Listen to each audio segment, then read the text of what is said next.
Assalamualaikum warahmatullahi wabarakatuh. Waalaikumsalam warahmatullahi wabarakatuh. Hai teman-teman, selamat datang di podcast kami. Sebelumnya, perkenalkan saya Nadine Sylvia Ramadhani sebagai host. Pada kesempatan kali ini, kami punya narasumber yang sangat istimewa, yaitu Bu Suci. Assalamualaikum warahmatullahi wabarakatuh. Beliau adalah salah satu guru akidah akhlak di Mansatu Tulungagung yang akan membantu kami dalam memahami dan mendalami tentang perbandingan pandangan 4 imam madzhab fikih dalam hal ibadah. Dalam seri ini kita akan mengupas bagaimana keempat madzhab tersebut dalam memahami dan menjalankan berbagai aspek ibadah. Langsung saja kita mulai dan belajar bersama Bu Suci tentang perbandingan pandangan 4 imam madzhab fikih dalam hal ibadah. Bisa dijelaskan dulu siapa sih keempat madzhab fikih itu dan mengapa pandangan mereka sering berbeda dalam hal ibadah? Bismillahirrahmanirrahim. Saya akan mencoba menjelaskan tentang imam 4 madzhab. Jadi di dalam dunia Islam itu ada imam yang masing-masing mempunyai madzhab yang sangat dikenal dan diikuti oleh banyak umat Islam. Jadi imam 4 madzhab itu satu sama lain tidak pernah menyalahkan tentang pendapat, namun yang ada hanya saling menghargai di antara 4 imam tersebut.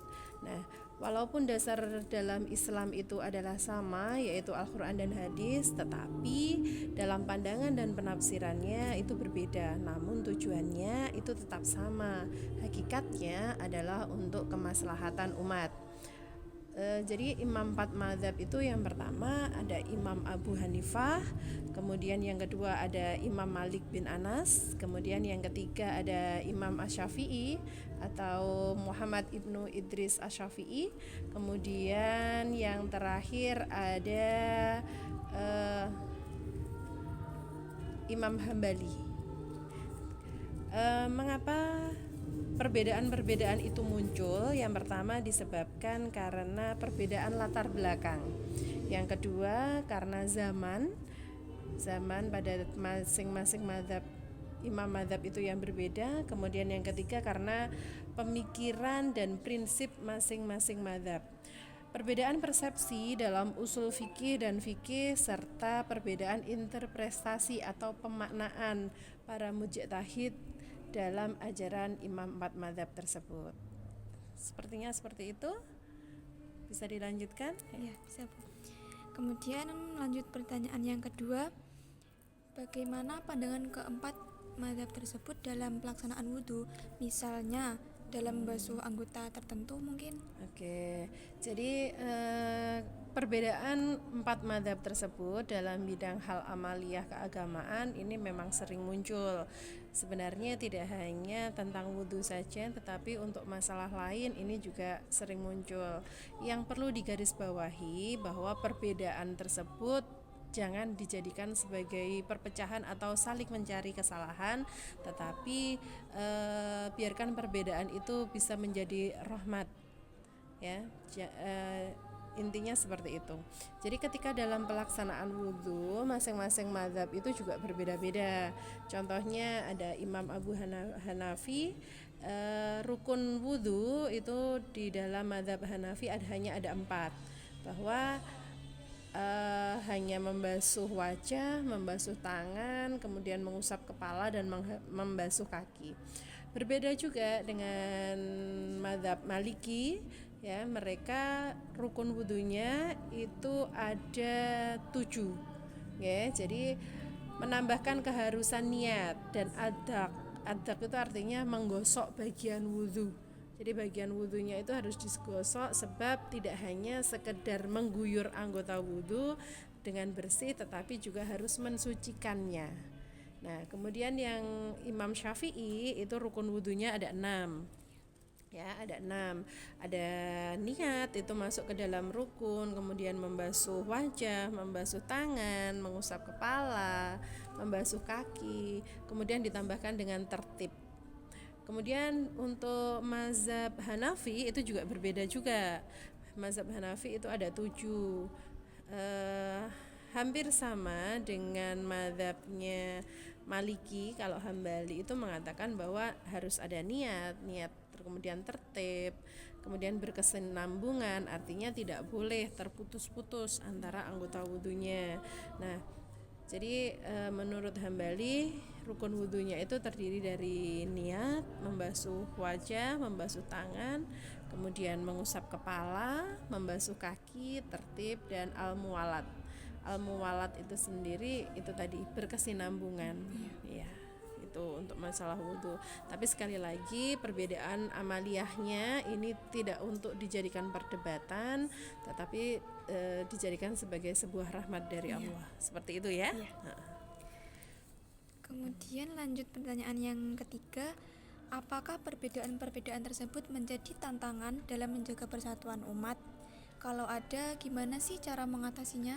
Oke, tentu saja yang namanya perbedaan ini sering sekali menjadikan sebuah perpecahan. Tetapi harapannya di sini ketika ada orang yang memiliki mazhab yang berbeda, hendaknya saling toleransi, saling menghargai, kemudian menghormati tentunya, sehingga tidak muncul perpecahan di antara pengikut imam 4 mazhab tersebut.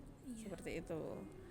Ya, kadang ada yang pendapatnya gini, tapi yang satunya gini gitu. Iya, berbeda. jadi harapannya nanti karena memang perbedaan itu adalah sebuah rahmat dari Allah, hendaknya perbedaan itu jangan dijadikan sebuah bahan untuk perpecahan, tetapi hendaknya dijadikan sebagai sebuah pemersatu. Memang perbedaan itu sudah dikehendaki oleh Allah, seperti itu. Ya. Kemudian yang terakhir, pembelajaran apa yang bisa kita ambil dari toleransi perbedaan pendapat keempat imam mazhab tersebut? Iya. Jadi pembelajaran yang bisa kita ambil dari berbagai macam perbedaan dari keempat mazhab tersebut, ini tadi nilai-nilai toleransi, ya, saling menghormati, kemudian saling menghargai, kemudian itu harus dijadikan sebagai penguat ukhuwah Islamiyah, ya, di kalangan kaum muslim, sehingga nanti perbedaan-perbedaan itu bisa semakin mempererat hubungan ukhuwahnya, bukan malah menjadi renggang.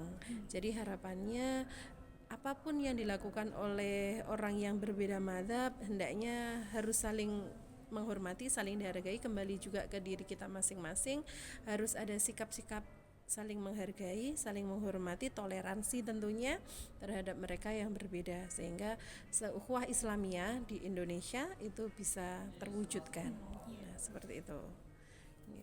Baik, itu tadi pembelajaran yang bisa kita ambil dari toleransi perbedaan pendapat mazhab 4 tersebut.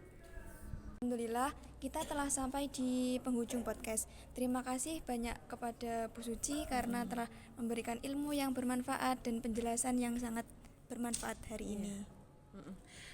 Terima kasih juga saya sampaikan, semoga apa yang kita diskusikan hari ini bisa menambah wawasan kalian, bisa bermanfaat tentunya, dan semoga mendapat ridho dari Allah Subhanahu wa Ta'ala. Amin, amin, amin ya rabbal alamin. Semoga pembahasan ini dapat menambah wawasan dan membantu kita lebih mengenal dan memahami keindahan Islam yang begitu luas dan penuh hikmah.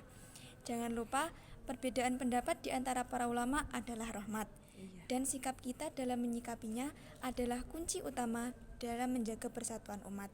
Sekian podcast dari kami. Wassalamualaikum warahmatullahi wabarakatuh. Waalaikumsalam warahmatullahi wabarakatuh.